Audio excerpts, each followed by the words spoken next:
तो राजनीतिक बयानबाजियां दरअसल जोर शोर पर हैं। दरअसल दिल्ली की सियासत झुग्गियों के इर्द गिर्द ही क्यों घूम रही है, ये हम आपको ग्राफिक्स के जरिए समझाने की कोशिश करेंगे। क्योंकि 2008 के दिल्ली विधानसभा चुनाव तक यह माना जाता था कि दिल्ली के झुग्गी झोपड़ी के वोटरों के बीच कांग्रेस की एक तरफा पैठ थी। 2013 में आम आदमी पार्टी ने उसके इस वोट बैंक में पहली बार सेंधमारी कर दी और इससे कांग्रेस का सुपड़ा साफ हो गया। 2015 से झुग्गी के जो वोटर्स हैं वो आम आदमी पार्टी के साथ हो गए और 2015 और 2020 के विधानसभा चुनाव में झुग्गी बहुल सीटों पर आपका दबदबा रहा। 2020 के चुनाव में एक तरह से झुग्गियों ने ही अरविंद केजरीवाल को, उनकी आम आदमी पार्टी को दिल्ली की सत्ता तक पहुंचा दिया और इस बार बीजेपी ने दिल्ली की सत्ता हासिल करने के लिए झुग्गी वोट बैंक को साधने की कोशिश की है। उधर अगर बात कांग्रेस की करते हैं तो अपना खोया हुआ जनाधार या फिर वोट बैंक वापस पाने की कोशिश है। ग्राफिक्स के जरिए आपको समझा रहे हैं कि आखिर झुग्गियों में समस्या क्या है। यानी कि झुग्गियों को लेकर एक तरफ राजनीति है लेकिन समस्या है 2015, 2020 और उसके अलावा आगे आने वाली स्थितियां क्या हैं वो भी आपको समझा रहे हैं। लेकिन झुग्गियों की समस्याओं को जरा समझिए ग्राफिक्स के जरिए। वो ये कि पानी के लिए जल निगम ने टैंकर पर वो लोग जो है वो निर्भर रहते हैं, ये एक स्थिति है। साफ सफाई की दिक्कतें, कूड़े का ढेर जो है वो लगातार लगा हुआ है लेकिन उस ओर ध्यान देने के लिए कोई तैयार नहीं। सवाल इस बात को लेकर भी खड़े हो रहे हैं कि अगर आप झुग्गियों की बात कर रहे हैं तो फिर झुग्गियों की समस्याओं को लेकर क्यों नहीं बात की जाती। झुग्गी झुग्गी भ्रमण करने से क्या वाकई समस्याओं का समाधान हो जाएगा?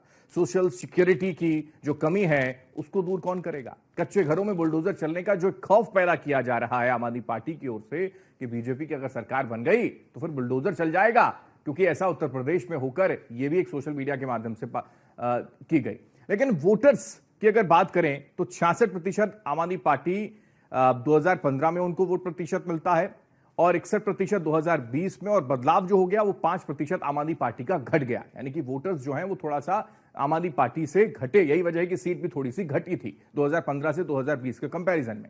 बीजेपी का 21% था तो फिर 33% हो गया 2020 में। 15 में 21% और 33% हो जाता है 2020 में। यानी कि ये वोट प्रतिशत थोड़ा सा बढ़ता है, रुझान बीजेपी की तरफ आता है। लेकिन कांग्रेस का सुपड़ा साफ हमेशा की तरह। यह स्थिति दरअसल वोटर्स की, और यही वजह है कि इस बार वोटर्स पर फोकस लगातार किया जा रहा है। लेकिन वादे क्या है? वादे दरअसल समझिए कि वादे आम आदमी पार्टी क्या कर रही है कि फ्री शिक्षा, फ्री बिजली और फ्री बस की सेवा अब तो मेट्रो में 50% कर दिया गया। यह भी वादा, वो अलग बात है कि इन सरकार के पाले में गेंद डाल दी। बीजेपी की बात करें, लाडली बहना जैसी योजना जो बनाई गई है, जो तमाम अलग अलग प्रदेशों में चली और वो मास्टर स्ट्रोक साबित हुई, महाराष्ट्र, मध्य प्रदेश, वही लाने का प्रयास आम आदमी बीजेपी की तरफ से दिल्ली में किया गया। कांग्रेस की बात करें, शिक्षित बेरोजगारों को 8500 रुपए देने का वादा है और इन सब के बीच महिलाओं को अपनी ओर आकर्षित करने की कोशिश भी, क्योंकि महिलाओं को हर महीने 2100 रुपए से 2200 रुपए आम आदमी पार्टी जो है अगर सरकार बनती है तो वो सरकार उनको पहुंचाएगी। लेकिन बीजेपी की ओर से फ्री बिजली यूनिट का जिक्र तो है ही, लेकिन उसके साथ साथ बीजेपी का संकल्प पत्र जब निकलकर सामने आया तो उसमें महिलाओं की बात थी और महिलाओं को हर महीने 2500 रुपए देने का वादा है। वही स्थिति कांग्रेस के अंदर भी है कि महिलाओं को 2500 रुपए हर महीने देने का वादा बीजेपी की ओर से। जो गर्भवती महिलाएं उनको 21,000 रुपए भी दिए जाएंगे। यह भी प्रलोभन जो है वो दे दिया गया। पुजारियों, ग्रंथियों को हर महीने 18,000 रुपए देने का जिक्र किया एक मंच के माध्यम से खुद अरविंद केजरीवाल की ओर से, आम आदमी पार्टी की ओर से। हिंदुत्व को मजबूत करने का एक प्रयास उनकी तरफ से। तो मंदिरों, गुरुद्वारों में 500 यूनिट बिजली फ्री करने का जिक्र, और हर महिला की अगर बात की जाए तो उनको भी कुछ ना कुछ देने का जिक्र कांग्रेस की तरफ से किया गया। लेकिन हम इसको लेकर चर्चा क्यों कर रहे हैं? आखिर बात हिंदुस्तान की में दिल्ली को लेकर क्या मुद्दा है वो आपको दरअसल बताते हैं कि चुनाव आए तो नेताजी झुग्गी झुग्गी भ्रमण करने चले गए। यानी कि चक्कर लगाना उन्होंने शुरू कर दिया। झुग्गी में जाएंगे, पक्के मकान का सपना उनको दिखाएंगे। यह स्थिति है, क्योंकि अगर पक्के मकान का सपना नहीं दिखाएंगे तो वोट कैसे मिलेगा? झुग्गी वालों को डराएंगे तो फिर वोट मिल जाएगा, क्योंकि यह जिक्र इसलिए क्योंकि यह जिक्र आम आदमी पार्टी के तमाम नेता कर रहे हैं। लेकिन मुद्दा यह भी कि झुग्गी बस्ती वाले कई सुविधाओं से वंचित हैं, लैस हैं, परेशान हैं। उनकी सुध कौन ले रहा है? नल हैं लेकिन नलों में पानी नहीं मिल पाता है। तो ये मुद्दे थे।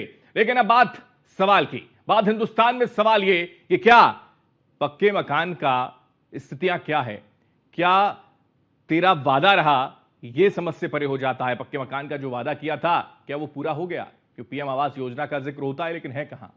कब आएंगे झुग्गी वालों के अच्छे दिन, क्योंकि अच्छे दिन का जिक्र एक स्लोगन के माध्यम से बड़ी बड़ी पार्टियों की ओर से किया गया, लेकिन अच्छे दिन झुग्गी वालों के आए क्या? आवाज की बहार या फिर बुलडोजर का प्रहार? ये जिक्र इस वजह से क्योंकि जो उत्तर प्रदेश में गाजियाबाद में हो गया, क्या वो दिल्ली में हो जाएगा अगर सरकार बन जाएगी? ये डराने का प्रयास आम आदमी पार्टी की ओर से किया जा रहा है। सवाल ये भी कि झुग्गी से निकलेगा शीश महल का रास्ता। ये इस वजह से इंपॉर्टेंट हो जाता है क्योंकि झुग्गी वाले ही दरअसल सत्ता तक काबिज करवा रहे हैं अब तक की जो स्थितियां हैं। तो दिल्ली में झुग्गी वालों को किस पर भरोसा है? ये मुद्दे और ये सवाल हम आपके सामने दरअसल रख रहे हैं कि मुद्दे क्या हैं और सवाल क्या हैं। एक तरफ हम आपको बता रहे हैं कि मुद्दे क्या, आज के इस कार्यक्रम के माध्यम से हम आपको बताने की कोशिश कर रहे हैं, तो वहीं दूसरी तरफ अगर हम बात करें, क्या कुछ वो सवाल हैं जो आपके जहन में इस वक्त आ रहे होंगे? दिल्ली के अंदर क्या कुछ स्थितियां बनी हुई हैं? 5 तारीख को इलेक्शन, 8 तारीख को नतीजे आएंगे, लेकिन क्या मुद्दे होंगे? झुग्गी में पक्के मकान का सपना जो दिखाया गया, क्या वो पूरा होगा? झुग्गी वालों को डराकर वोट लेने का जो प्रयास किया गया, क्या वो संभव है? सवाल ये कि आवाज की बहार या फिर बुलडोजर का पहाड़? झुग्गी से निकलेगा शीश महल का रास्ता? क्या ये स्थिति बनने जा रही है? क्या ऐसा होगा इस बार भी जो 2013, 15, 20 में हुआ, वही स्थिति इस बार भी होगी क्या? दिल्ली में झुग्गी वालों को किस पर भरोसा है, यह भी बहुत महत्वपूर्ण हो जाता है। हालांकि ग्राउंड जीरो की हमारी रिपोर्ट भी आपने देखी, उसमें लोगों का क्या रुझान है, झुग्गी वालों का क्या रुझान है, क्या उनके वादे फ्री फ्री फ्री का प्रलोभन और रेवड़ी कल्चर को उन्होंने अडॉप्ट कर लिया, रेवड़ी कल्चर उनको भाता है या फिर नहीं, यह समझना बहुत महत्वपूर्ण है। क्योंकि हम झुग्गी वालों का जिक्र इस वजह से भी कर रहे हैं क्योंकि 20 जो सीटें हैं 70 में से, वो प्रभावित होती हैं सीधे इन्हीं की वजह से।